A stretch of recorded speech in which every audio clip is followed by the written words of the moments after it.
in this country, so our membership is drawn from there. So it's really a pleasure having you on board, and thank you for accepting our invitation through Hirari.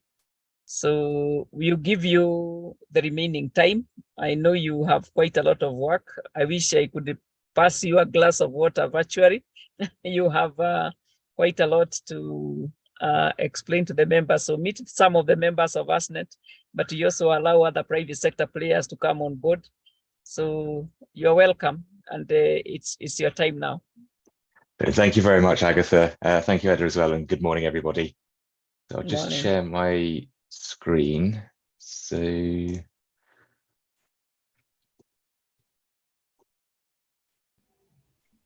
you see my screen okay? Yeah, clearly. Excellent, thank you. So yeah, good morning, everybody. I'm Richard Randall Boggess, a research associate at the University of Sheffield, and I'm working on a project which is called Harvesting the Sun Twice. And the purpose of this project is to determine the livelihood benefits and the potential for agrivoltaics as a technology in East Africa. So in this talk, I'm going to introduce the concept of agrivoltaics and run through some case studies. But first, I'll just mention the reason why we're looking at agrivoltaics, particularly in East Africa. So the technology has a lot of potential. It affects the energy security, food security, water security. And these areas, there are significant challenges in these areas in East Africa. So, for example, half of the population, approximately half of the population, doesn't have access to reliable or affordable or low carbon electricity. So that's over 200 million people who are unable to receive a lot of the benefits that electricity access can bring. So that can be electricity access for powering things such as fridges for storing food or medicine, adding value to crops and to produce as well. So could you power machinery that can create new produce? So, for example, fruit pulping machines is one thing that we've looked at. So you can create a new product which can add value for the local markets. But then it's also powering things like lighting for households for evening studying. Lots of benefits of electrification that people don't yet have access to. But this is a rapidly growing area in East Africa. There's a huge amount of solar radiation, and there's significant potential for off-grid and mini-grid systems. So where there are rural agricultural communities that aren't located close to a national grid, there are now technologies that can provide electricity and low-carbon electricity off-grid and mini-grid. So there's a big energy insecurity challenge, but also a lot of opportunities and business opportunities and social and economic development opportunities in the area. On the other hand, there's also significant food security challenges. So around 75% of farmers rely on rainfall for their agriculture. But as we unfortunately all know, climate change is happening, and it's going to have some significant impacts on the East African region. What's forecast is that temperatures are going to increase, but almost in a way that could have arguably been more challenging is that precipitation, rainfall, is going to become more unpredictable. So what does this mean for the farmers that rely on rainfall for their agriculture and rely on, relatively predictable rain seasons and rain patterns, so they know when to sow their crops, when to harvest their crops, etc., which crops to grow when? So if that rainfall is becoming more unpredictable with longer periods of drought, heavier rainfalls that occur at different times, well, it's forecast that by 2050, major crop yields will decrease by 8 to 45% in the region under a medium emissions scenario. So there's a significant food security challenge as well as an energy security challenge, and a lot of that food security is related to water. So this is the background as to why we wanted to see about the potential for agrivoltaics in East Africa. But obviously some of that's talking about the challenges, but also I think it's because there are significant opportunities in the region as well, particularly with the local content and local development. I'll talk a bit more about that in a moment. First, I'm going to give an introduction to what agrivoltaics is. So it's actually a relatively simple concept. It's combining agriculture with photovoltaics or solar panels, hence the name Agrivoltaics. And this name has now stuck, and this technology is a rapidly growing area. And when I first started looking into this about 6 years ago, there were few research groups that were publicly sharing what they were doing, some in France, in Italy, in the US. And this area is rapidly growing over the last few years. And I think that in itself is telling of what the potential is here. So there's lots of different designs of ways that solar panels can be integrated with agriculture. There's also a lot of different reasons behind it as well. So in some cases, it's dealing with land security issues. So particularly in the UK, for example, we have a real land security challenge where we need a lot of land for growing food, but we also need land for solar panels as well, and there can be conflicts there. In East Africa, we see a lot of the potential is actually with the partial shade of raised solar panels, reducing the evaporative water loss, the water stresses and the heat stresses on crops. So as well as improving the land productivity, could it also have benefits for food production systems as well? And I'll talk a bit more about that in a moment. But just to mention here, just on this slide, the main purpose of this is to show that there's a diverse range of different designs and it's still work in progress.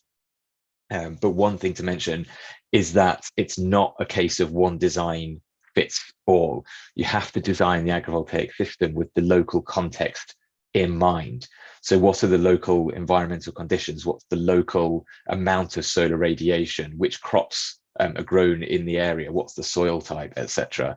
So what's the need for the electricity as well in terms of how big to build the system and what finances are available, because they are expensive installations. Solar is not a cheap installation, but what we're looking at here is how can we do solar, how can we implement solar as well as possible. I've just got a few more photos here showing a few different designs. So the ones on the right are from a research institute in South Korea, the ones on the left are in Italy. And this is showing you've got some fixed panel systems similar to the ones that we've developed, which I'll show you in a moment in Kenya and Tanzania. And the ones on the left are more advanced, they're tracking systems. So the panels actually move to track the sun. But you can design the systems with the different heights for different mechanized agriculture underneath, or slightly lower if it's hand-picked crops. You can space the panels apart in different ways to let more or less sunlight in, depending on how much electricity you need to generate, given the footprint or the area that you have, and then also the sunlight that the plants need. Now, one thing to mention is that one of the first questions I get when I talk about putting solar panels above crops is like, well, surely if crops need sunlight, and that's absolutely the case, but it's not a continual linear relationship. At some point, when there's so much sunlight, solar radiation, photosynthesis or plant productivity begins to plateau, and it starts to basically stagnate, and you get no more additional plant productivity, even if there's more solar radiation available. And in fact, if there's too much, it can become a stress, and actually productivity will then decrease. So there's almost like a perfect amount of light for different crop types. So partial shading may not actually reduce the productivity of the crops, but it could protect protect the crops from other stressors, such as evaporative water loss. So the partial shading can reduce the leaf temperature and the soil temperature and reduce water loss in the system. So that's a lot of the rationale behind it. So, sorry, I'm just going to move this icon. So to test agrivoltaics, we've in our project, there are multiple work packages that we're looking at, including packages focused on engaging with stakeholders to determine their perspectives and the potential opportunities and challenges with the system that they envision. So we've interviewed local farmers, government members, energy developers, community members to get insights into their perspectives of this technology. We're working on the policy front as well to produce policy briefs to help raise awareness about the system and how they could be implemented. And then, of course, we have our pilot studies as well, where we've developed two systems, one in Kenya and one in Tanzania, to test the system performance. So how well do the crops grow? How well do they generate electricity, and what's the use of the electricity and the value of electricity? And then also, what does it mean for water conservation? The two systems are located, they're both hosted by agribusinesses, which focus on education, training, and capacity building for farmers, which means that they're excellent partners for the work that we're doing. The one in Kenya is located at Latia Agribusiness Solutions, which is in Isinya in Kajiado County, so about an hour south of Nairobi. And it's a 62 kilowatt peak grid tie system. So we're supplementing the agribusinesses' energy bills. So they normally purchase electricity from the grid, they're grid connected, and we're reducing the electricity that they're having to buy from the grid. They also have rainwater harvesting. In fact, both systems have rainwater harvesting, where rainfall that lands on the solar panels, rather than falling off the lower edge and then just creating a little channel of water that runs away and can actually contribute to soil erosion, we harvest that rainwater, and then we can use that later during periods of drought as well, so we can reduce the demand of the system on the centralized irrigation system of these agribusinesses. So it's very much focusing on food, energy, and water. The system in Tanzania is 36 kilowatt peak, so slightly smaller system, but it's completely off grid. So this is providing now an electricity system for a farmer training center, which previously only had a couple of solar panels on the roof, whereas now they've got plug sockets, they've got lighting, they can have a projector, and we're looking to expand it to other higher load equipment as well that they use.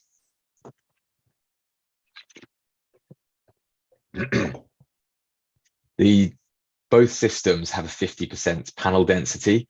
Work where there's a lot of research in agrivoltaics has so far been conducted, as I mentioned, for example, in Europe, and there's less sunlight, so they have a lower panel density generally if they're looking at these raised up systems, maybe 25%, 30% panel density, so there's more sunlight getting through to the system.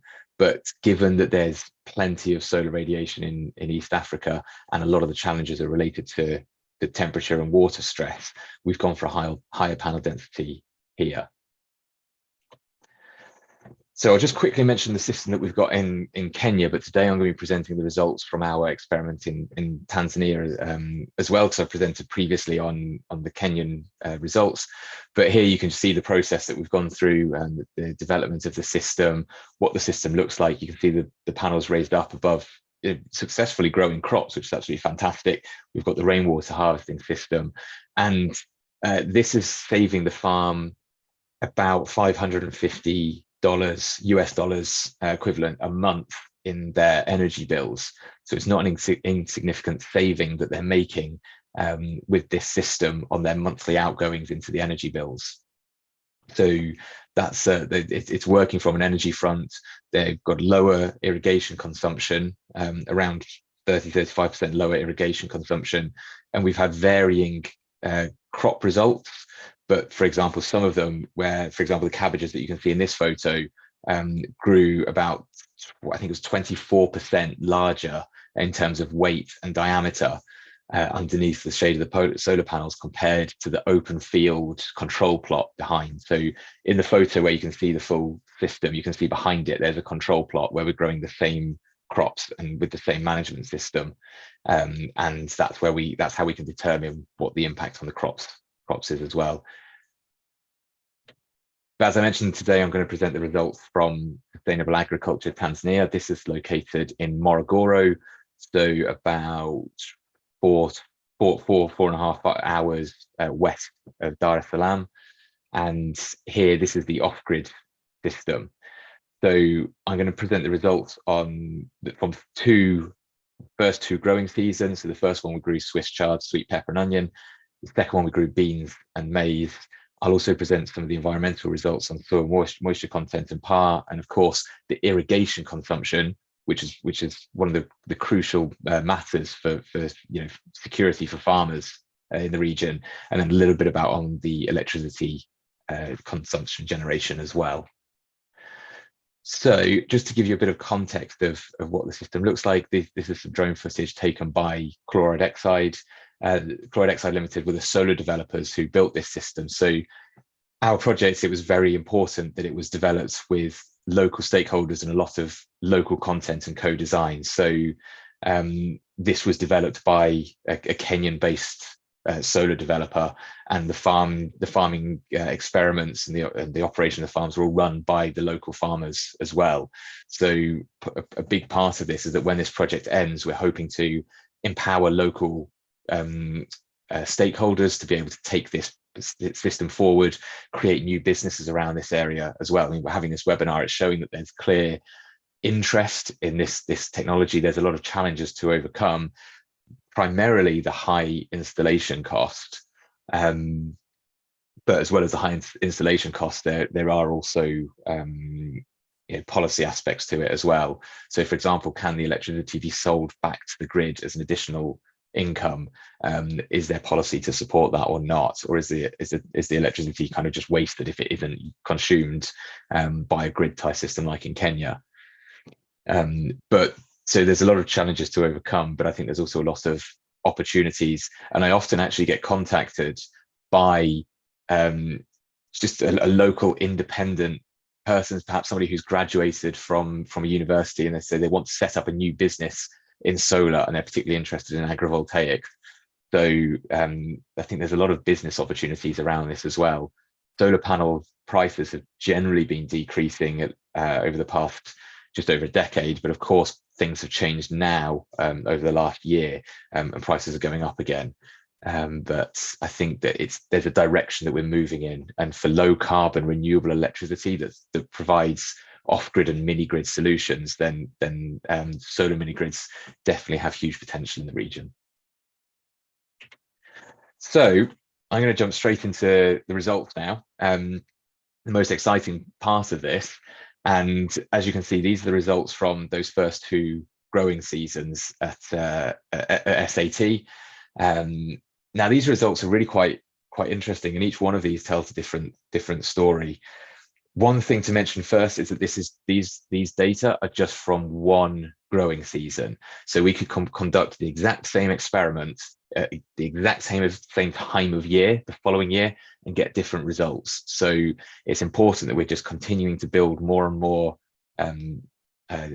data and results to see the trends between different crops. But from these first growing seasons, this is what we've found.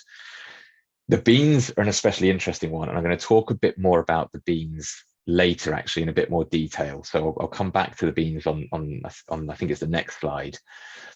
Swiss chard had a 91% increase in yield, and that's not that surprising, because one of the morphological responses of plants to shade is to grow bigger leaves to capture more sunlight. And if the leaf is the part of the crop that you harvest for your yield, for you to consume or to sell, then it makes sense that if the plant's growing bigger leaves, then you're going to have a yield increase. Conversely, with sweet pepper, it's not the leaf that you harvest; it's obviously it's the pepper itself and the fruits from the plant. And so, is the plant allocating more resources to the leaves to capture more sunlight than it is to the fruit? So that's a bit of an indication of which crops might grow well. Excuse me. The maize is a really interesting one, because around half of the farmers in Tanzania grow maize. It's a staple crop. It's also a C4 plant, which means that it's photosynthesis system. It's a sun-loving crop. We weren't expecting maize to have a higher yield of the cobs, but it was. And so that's really quite interesting and promising that we had a yield increase there. With the sweet pepper, the same with the onion. The part of the plant that you're harvesting is the below ground part of the plant, so it may be allocating fewer resources to that when it's in the partial shade. But one other important thing to mention here is that a slight reduction in yield of crop isn't considered a failure, because what this is showing is you're actually still growing crops underneath the agrivoltaic system. So even if there's a slight reduction in yield, and of course each individual farmer will have to set their tolerance level of how much yield is acceptable to them economically. But in many cases, like a 10 to 15% yield reduction is still showing that you've got, say, 85 to 90% of that initial yield you are growing underneath the system. And in fact, we can see that when we look at it from an economic perspective, that actually the most valuable crops that we grew were the onion and sweet pepper. And even though they had a lower yield compared to the control plot, they were still economically viable plants to grow. And again, you'll mention the beans. You'll see that the beans are much lower, and I'll come on to that now because this is quite really interesting from a climate change resilient perspective of farming systems.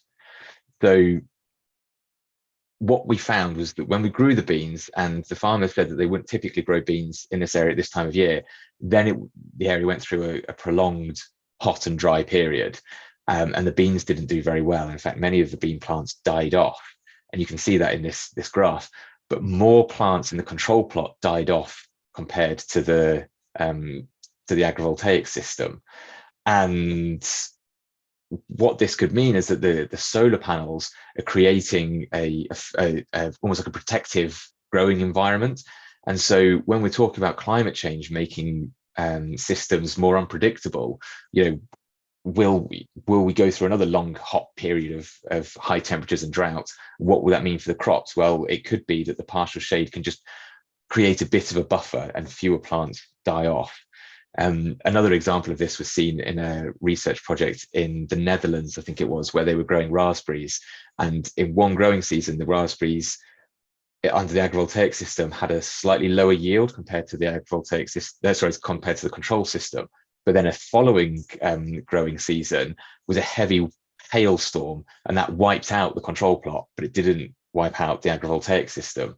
So again, it's showing that during these kind of like extreme climatic events, that the agrivoltaic system can actually protect the crops.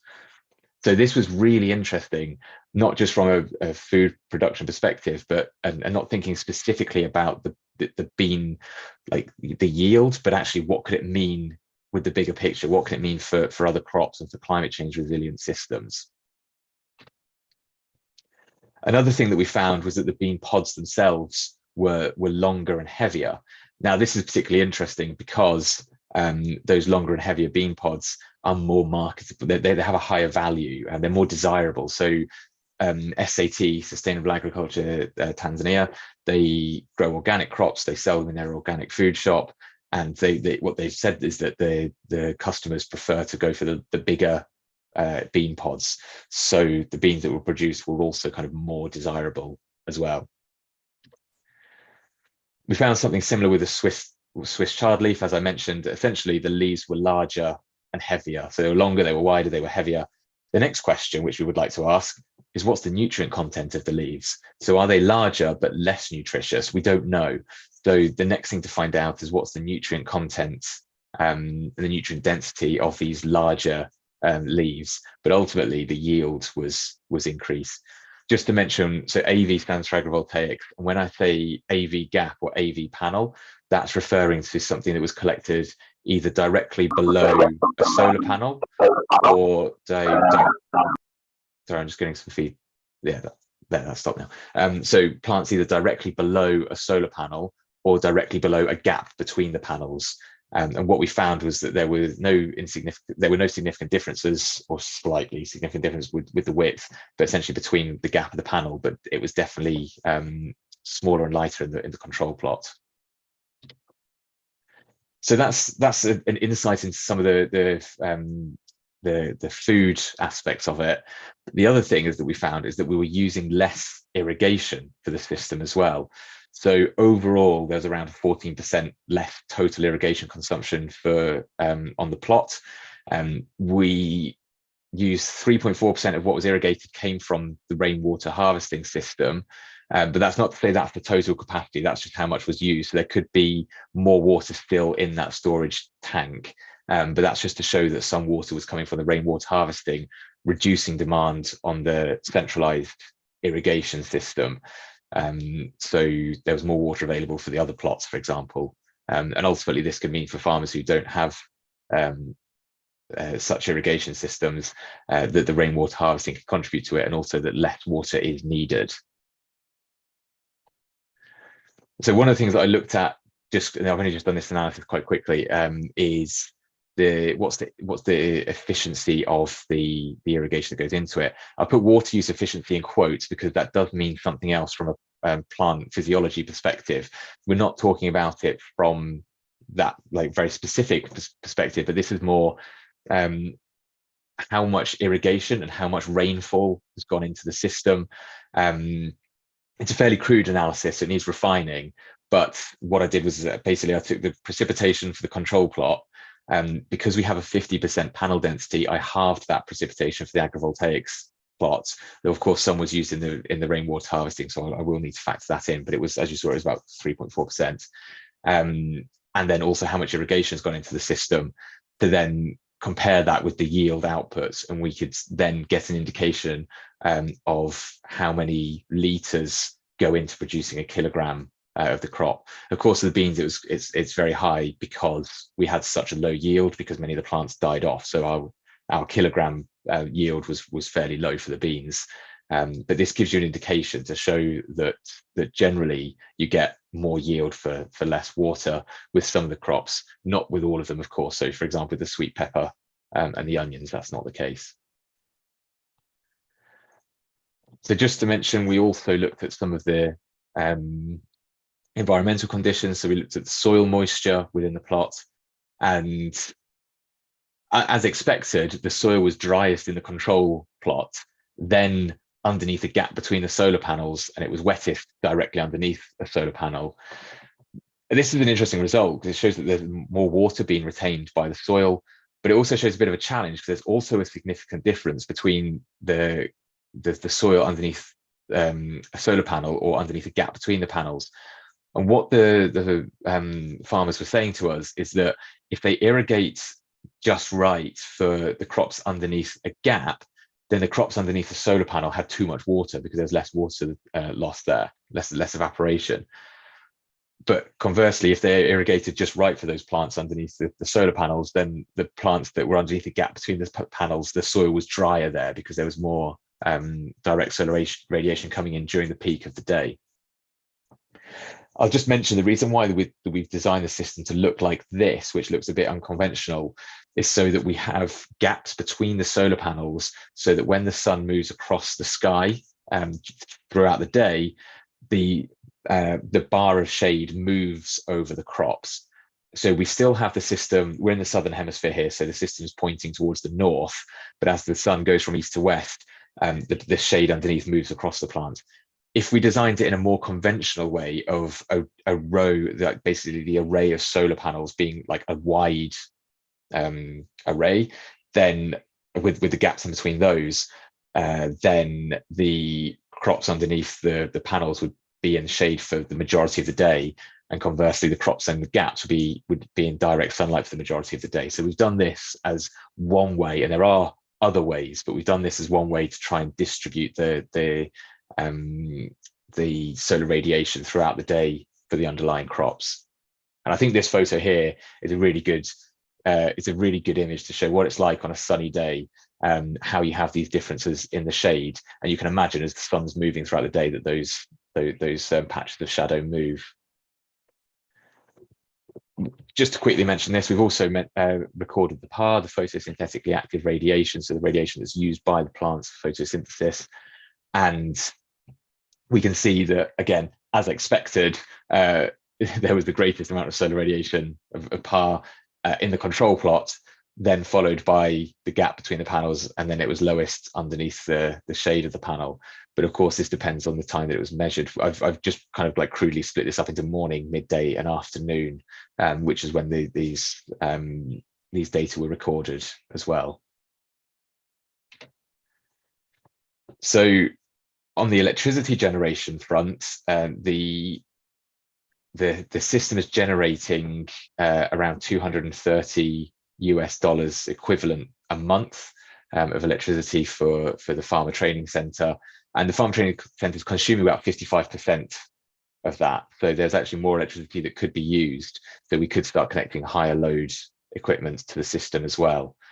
and it's generating almost 1.5 megawatt hours, or 1,500 kilowatt hours a month of electricity. And I did a quick, I just had a quick Google to see what would this mean for Tanzania.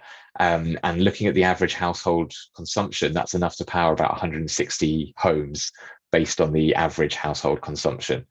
I need to check that. I just made that Google search quickly, so I do need to just check how accurate that is. But from a quick search of the average home consumption, that's how many homes that this could power.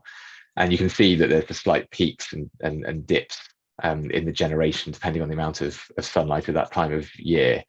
And then we've also split it into whether they're consuming it from the battery storage, because it's an off-grid system, so it has battery storage, or otherwise there wouldn't be electricity available at night time, or if the supply would be less stable if you didn't have the battery storage. But of course that adds the costs to it. One thing to mention on the cost, these are expensive systems.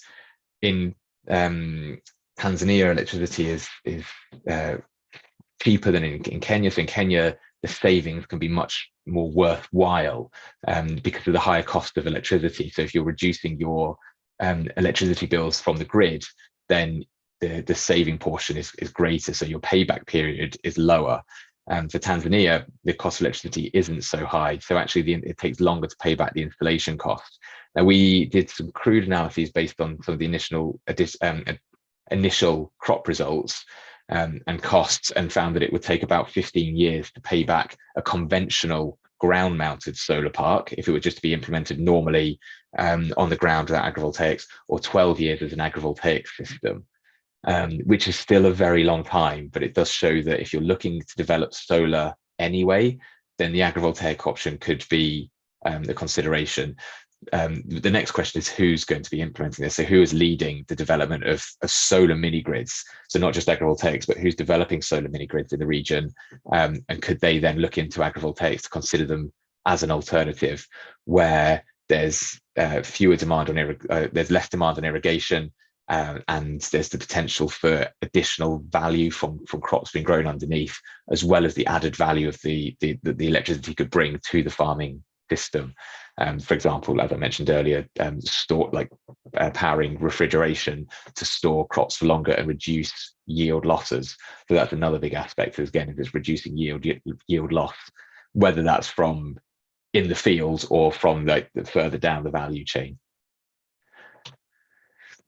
So one analysis that we can look at is a land equivalent ratio. And again, this is another slightly crude approach just to get an indication of the productivity of the land. So what we do here is we look at the yield from a conventional open field farming system, and we set that as a baseline and say, so that's the baseline of 1.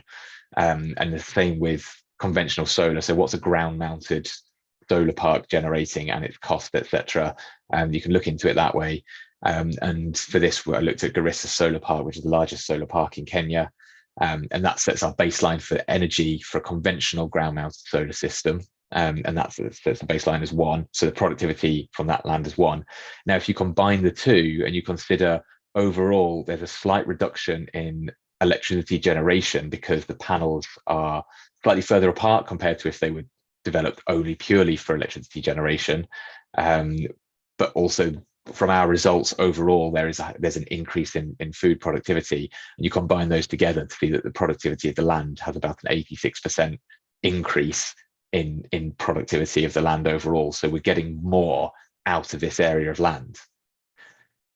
Now, interestingly, we had a launch event in February last year for the system in Kenya, and a lady from the Rural Electrification Authority was there. She was saying that even though there may be in a rural community land available around the community, when you're developing a solar mini grid, you want it to be close to the community to reduce transmission losses and to reduce cost.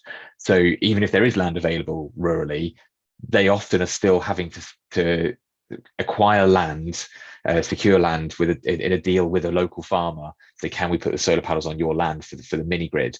And she was amazed by this, because she was saying, now we don't need to do that. We don't need to go through the negotiation process to find land to develop the mini grid, because we could put it on top of the farmland as well.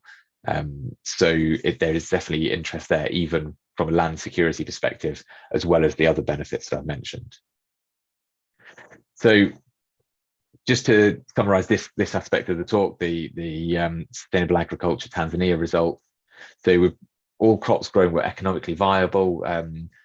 Well, apart from the beans, of course, had a challenge there from lots of plant losses, but that obviously indicates potential for climate change resilience.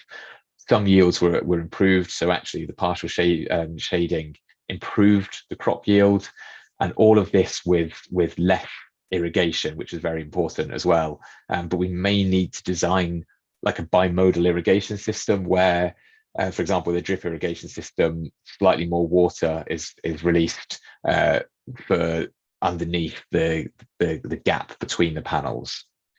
And on top of all of that, it's empowering a farmer training centre with electricity that they previously didn't have access to. So that's allowed them to expand their training capabilities, so they can have evening classes now. The students can who are visiting the farmer training centre can charge their phones, charge their laptops. So it's had a positive impact on the farmer training centre, and they said that in the interviews that we've conducted as part of our research. But it's still an expensive solution, and there are a lot of lessons to be learned in this process. There's also lessons learned to be in terms of how to develop them. So, for example, the farmer training centre plugged in a direct current fridge, but the system's an alternating current. So they plugged in a DC device to an AC system not long after it being set up. And actually there wasn't at the time, there is now, there wasn't a circuit breaker installed. And so plugging in the fridge blew the inverter, which is an expensive problem. But that was rectified. The inverter was replaced, and then switchboards were put in to stop that happening. But that's all part of the learning process of this as a new technology in a new area as well. And often you can think of, when you're trying to consider the potential benefits of these systems or challenges, it's not just thinking about agrivoltaics, but what is it for solar generally? So if you're developing a solar mini grid, a lot of the same things to consider need to apply to agrivoltaics as well. So I'd just like to share a 3-minute video now, which is showing the system in Tanzania. So I'll play this video. Hopefully it works. If not, post in the chat. You might not be able to hear the audio, and if you can't hear the audio, I can share a link to it later. Or if you Google VOA News Agrivoltaics Kenya, you'll find the video. If somebody can tell me if they can't hear the audio, then I'll pause the video and I'll share a link in the chat so that people can watch it later. So I'll click play and then tell me if you can or can't hear it.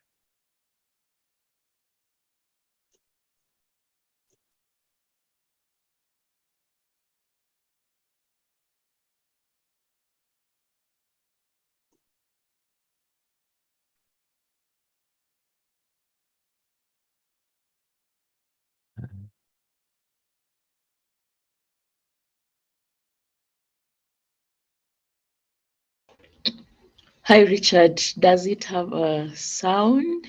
It should do. I can't hear the sound either. So I think that the sound isn't working by me playing it while I'm on the Zoom meeting.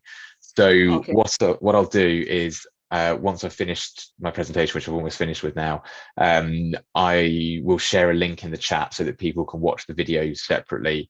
But if you can see the video, you can see that we're speaking with a farmer here, and she's just discussing some of the benefits of the system, some of the challenges that are facing farmers in East Africa, and the potential benefits of this. One of the things she mentions is the high cost, and that's one of the things that needs to be addressed. It's quite a good video because you can see that the plants are growing underneath. You can see the bars of shade as well. And then I'll just skip a bit further along, and that we then speak with someone who's involved in the policy side as well. So I'll share the link to this. Sorry, it's not working with the sound at the moment. I thought it might not when it's embedded in the presentation for me to talk online. So I'll skip from this. So finally, one thing to mention, and I'll stay on this slide for a little bit, is I'm very, very pleased to announce that we're having another big project event next month. This is an in-person event. It's split over 2 days. So the first day in Gigiri in Nairobi is going to be a conference where we're discussing everything to do with our project. So more than what I've been speaking about today, we'll be speaking with the other researchers on the project who have been conducting the stakeholder interviews, the policy analysis, conducting a spatial analysis of where agrivoltaics could potentially be implemented or best implemented in East Africa. So that's going to be on the 26th of July, and then the following day on the 27th, we're then having a site visit to the system in Tanzania. So if you're available to attend, then please register. There's a QR code for you to scan a link to the registration form, or there's the URL for the registration form at the bottom as well. And I'll also copy that URL into the chat after I finish presenting. But please do, if you're available, register to attend if you'd like to attend. We're providing refreshments and lunch for the event, and also if you're attending the site visit, we can provide transport as well. So refreshments and transport to the site will be from Nairobi will be covered. And if you have any questions about this, then please send me an email. We also are having an event the following week in Tanzania. I don't have a slide for the Tanzania event yet, but if you're interested in attending the Tanzania event in Morogoro, then send me an email. My email address is here, and then we'll make sure to include I'll send the registration form for the Tanzania event as well. But just to go, I'll come back to this slide in a second. But yeah, here's the registration form if you're interested in attending the event in Kenya.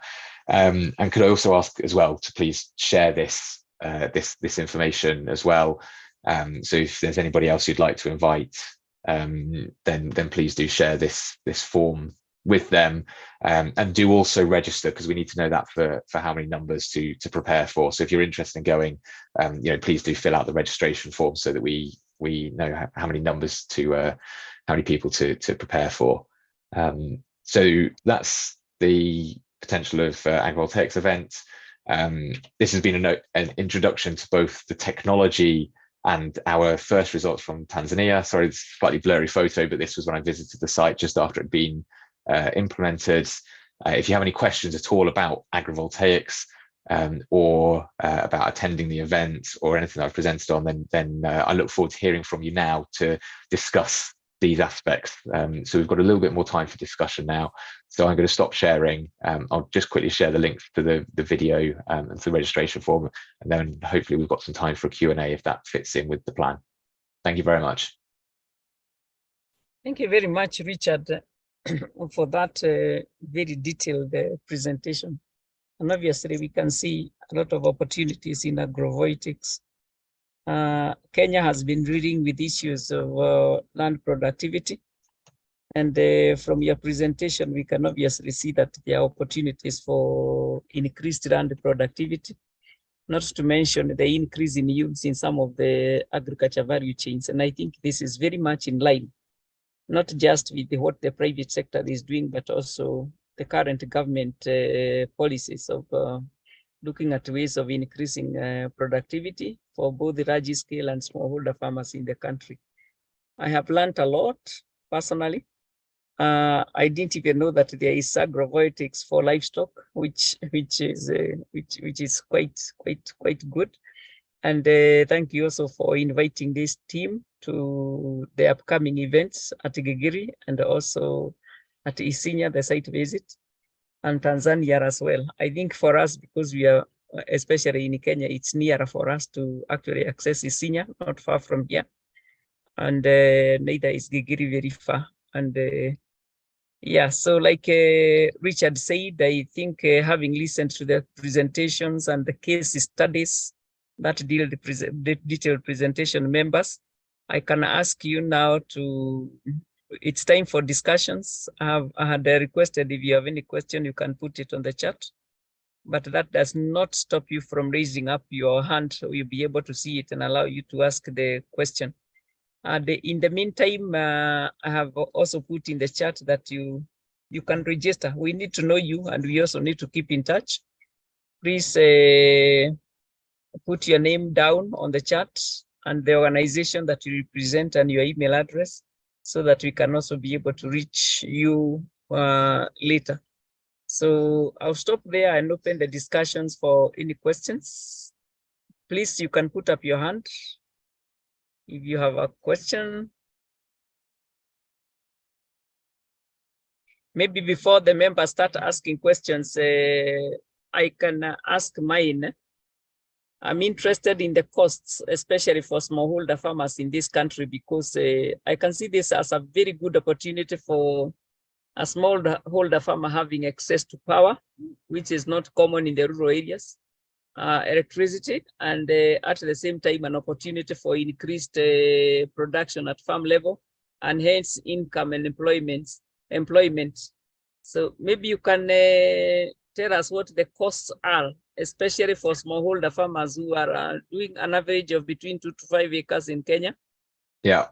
So firstly, I mean, the upfront cost for any solar project, whether it's agrivoltaics or just conventional solar, is still high. It requires significant initial capital. So the support would need to come from, or in most cases, come from access to credit, loans, or government initiatives or donor initiatives to support it, because they are expensive systems. The agrivoltaic system cost about, if I remember this correctly, it's about 1,100 US dollars per kilowatt peak. So if you're, say, looking at a 35-ish kilowatt peak system, similar to what we've got in Tanzania, you'd be looking at around $35,000 to $40,000 for the installation costs. So it's expensive. But for a conventional solar system, you'd be looking at slightly less than that, but you're still probably talking $30,000 US dollars for conventional ground mounted solar. There is the added cost of basically raising the system up. So you need more steel, essentially, if that's what you're using. So the added cost comes from using taller steel systems and the fact that it's designed in a slightly unconventional way. But yeah, so they're expensive to install. But then, as I've mentioned, the system, we're working with, agribusinesses. So for a smallholder farmer, they wouldn't need such a big system. It could be a smaller designed system. But what I would say is that if it starts getting to a really small size, it might not be economically viable to develop it as an agrivoltaic system, and it might be worth just putting solar panels, say, on a roof, for example. So if you only need a few solar panels, then it will be more cost effective to mount them on a roof, because rooftop solar is another good alternative. But yeah, as you start to scale up to larger, say, like agribusiness scales or community mini grids or farming community cooperative mini grids, or indeed even large energy development initiatives from an energy developer, then that's where I think that the benefits would really come to shine, because that's where you would then be able to have access to the higher finances required to implement the system. But essentially, ultimately, they are expensive, but the payback period is reduced because you have the value of the crops underneath. So it's not just the electricity, and it's not just the sale of the electricity if you had a feed-in tariff system, which I currently don't think Kenya has. It's also the value of the crops that you're selling underneath. And if you consider that into the mix, then it reduces the time, because you've got more income. It reduces the payback period. And also we have to consider the climate change resilient aspect of it as well.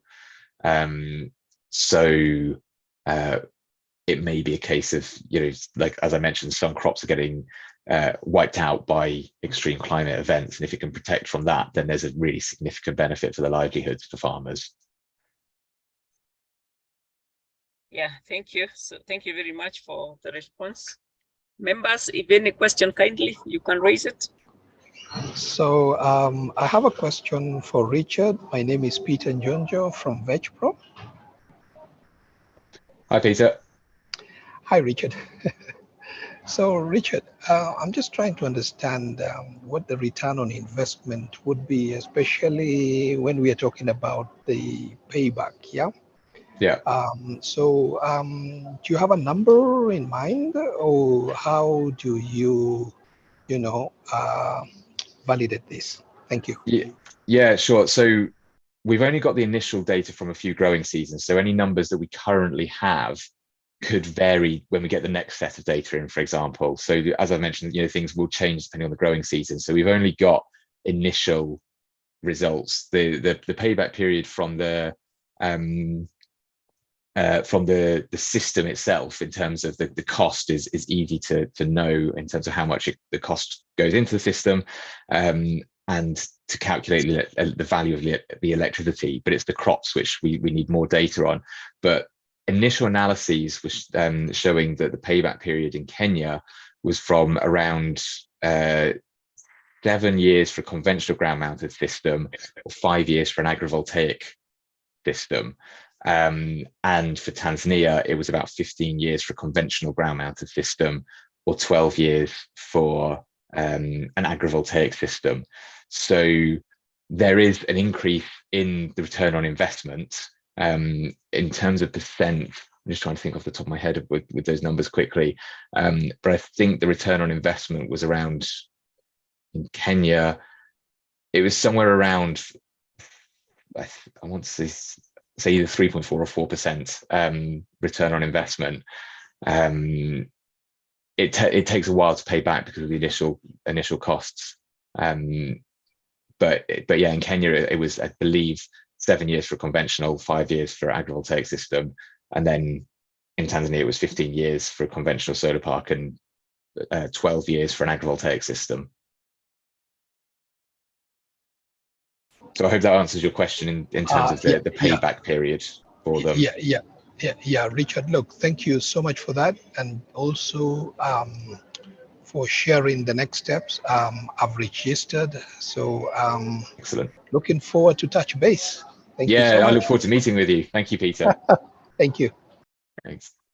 Thank you, Peter, for being the first one to register. I think it's really an opportunity for us because Gigiri is just around. So for the site visit, Isinya is not very far. So I think it would be nice to actually see things on the ground. Any other question, members? Any question? I don't see hands up. I would like to request somebody I met recently in Berlin, and she is the head of this program in GIZ. Of course, I'm not following protocol, but since Saskia has joined us, I would like to request her to say hello. It's very kind of you to join us, Saskia, all the way from, I believe, Bonn. You can take a minute, and if you don't mind, maybe you can show your face as well, Saskia.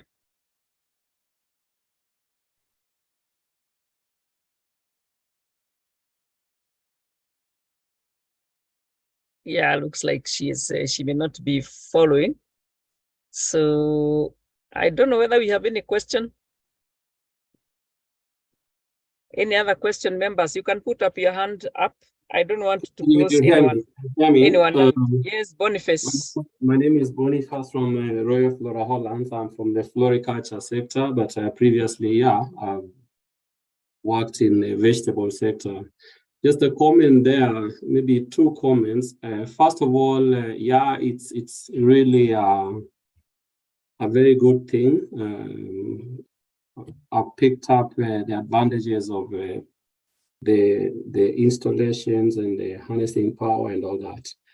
I wanted to say that it looks to me like the initial cost of installation will be a big barrier to adoption by small scale or medium scale growers. That looks like a serious bottleneck. Number 2, when I look at the crops that you've done trials, beans and the other crops, it looks to me like if you targeted some high value crops that have got a shorter and a higher return, then it will make a good economic case.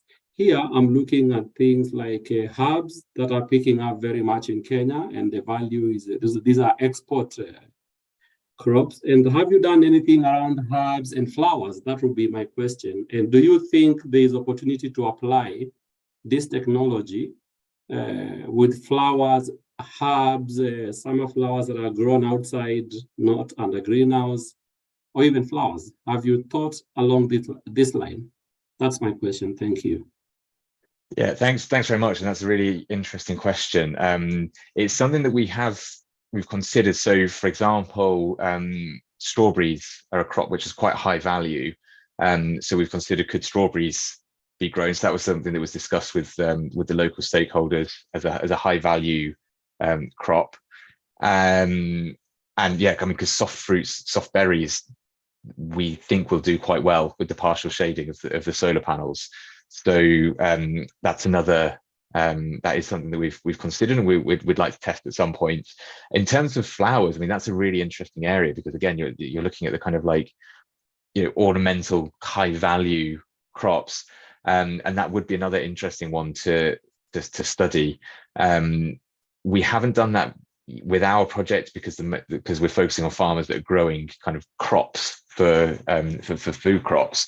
But it's something that we could consider implementing in one of the future experiments that we're, you know, the future growing seasons. We'll have to see if it's something that the farmers would consider. Because a big part of our research project is that it's very much co-led with the local stakeholders. So they select the crops that they want to study based on what they grow in the area and what they know of the local growing conditions and the local crops that they grow. So yeah, so that's how we decide which crops to grow. But yeah, flowers would definitely be an interesting one because of the high value aspect, and they're often grown in greenhouses anyway. So it's a very good point, and it's a good opportunity to mention. There are also things such as solar greenhouses where some of the glass panels, or where the polytunnel is replaced with solar panels. So similar to an agrivoltaic system, but if you imagine it as a greenhouse or a polytunnel instead. So there are systems like that. And also just to mention on the previous comment that there are also livestock options as well, where the solar panels are implemented on land which is used by livestock. So and in fact some studies have shown that the livestock, they like the shade. They will often, and I think it was in one of my photos at the start of the presentation, there was lots of sheep kind of just relaxing in the shade of the solar panels. And there's been studies on with chickens. It would be the same with cattle. You have to consider just making sure that the engineering is designed to be robust enough for some of the kind of like heavier livestock.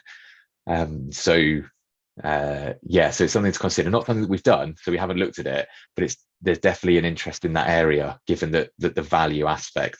And I think you're absolutely right. The high cost is an initial barrier. It's also a barrier for solar anyway, but overcoming that cost is something that needs to be developed, mainly on a local level. So what can the government do to support this, and also how can we encourage investment in the area? Yes, thank you very much. Just getting the link for the video. So Richard, allow me again to just come in very quickly. So remember that in the farms, we also do have solar panels. So it would be interesting to see how we can approach these challenges of the high installation costs in terms of the solar panels, which we already have, and your program in mind, just to try and see how we could approach a win-win situation, something for you to think about. And probably at that time, it would be interesting to see then, in terms of piloting, which other areas you have in mind. Thank you so much. Thanks again, Peter. That's another good point. So one of the things that I've not presented on today, but we're hopefully going to be submitting a paper for publications within the next few months, is on a spatial analysis of the potential suitability of agrivoltaics. So we've spatially modeled a range of different factors that feed into what could lead to the potential for the technology in East Africa, and then we spatially modeled that. So, for example, one of the things we've looked at, so think about it from a conservative perspective, is areas with higher plant productivity. We've considered them with higher potential for agrivoltaics, just because there's more chance that the plants will perform well. But one other thing to consider is actually that in marginal farming areas where productivity is fairly low, there is still potential in areas there because of the reduction in evaporative water loss, for example. So if it's an area that's marginal for farming because of water availability, then there could be the potential increase there for the potential. So we spatially modeled that, and we'll be hopefully publishing that shortly. And in terms of existing solar panels, the mounting structure costs it's almost 50% of the installation cost. So the mounting structure is very expensive to get the steel. But if you have existing solar panels, then you would then just be looking at the cost of moving them essentially and mounting them above the cropland. But it is still, a high cost. So that does need to be overcome. But obviously, if you've got the solar panels already, then that's one reduction in the cost. There are also different innovations of how to implement or how to develop the mounting structure. So using alternative materials, some people have considered bamboo, although I don't know the results of that yet. There's also, for smaller systems and for smaller solar panels, you can actually use like strings of steel, basically steel cables, to suspend the solar panels above the cropland. I don't know how, you obviously have to make sure that it's resilient enough for the wind conditions, but depending on the location, those steel cable suspended systems could work well to reduce the cost compared to the fixed steel systems. But I don't have numbers on those, I'm afraid. But that's something that there's a lot of interest in the mounting structure itself, because that's where some of the highest costs come from. Thanks, Richard. Thanks, Peter. Just one thing to mention, Agatha. Could you share the registration link for our event with your network as well, so that people who aren't in this, who couldn't make it to this webinar, could you share the registration with them as well with your network, please? Yes, you gladly do so, Richard. And let me take the opportunity to really thank you very, very much for that very insightful presentation. Members, I don't see any other questions, so allow me, because we have only like 4 minutes, to invite Winnie. I can see some of the participants are already evaluating this exercise, but Winnie, you can explain, maybe for someone who may not be conversant with how to do the evaluation. Winnie? Okay, thank you, Agatha, for the opportunity, and good morning, everyone. And I take this opportunity to thank all of you for participating in this webinar. And we'd want to hear your feedback on how the webinar was, so that we can be able to pick up the areas that we can improve. You can take up the poll. Maybe at the bottom where we have the icons, maybe you can check more. I've already launched the poll. You can just click on it and answer the questions. It will take you even less than a minute to answer. So kindly do that, so that we can get some feedback from you, and from that we'll be able to improve even on the upcoming website. And back to you, Agatha.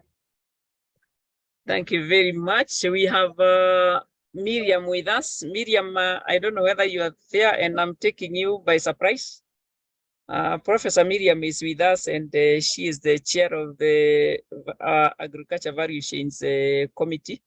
Miriam, would you like to say something before we close? Well, thank you, Agatha. Hi, everyone. I'm happy to have been listening. Basically, I was listening as a scientist and a potential user. From the questions, I can tell that people are enthusiastic, and the presentation was quite clear. Let's see what the poll will bring out, but otherwise, according to me, the presentation was very clear. Now it's up to us to make decisions on adoption. Otherwise, thank you very much, everyone, for attending, and let's keep learning. Let's keep knowing what are the new technologies that are there. I liked the comparison between, doing business, applying the technology in Tanzania and in Kenya. So I'm sure there are lessons learned, and I hope we'll be able to use the lessons learned to influence applicability of the technology. Thank you very much. And thanks, Agatha.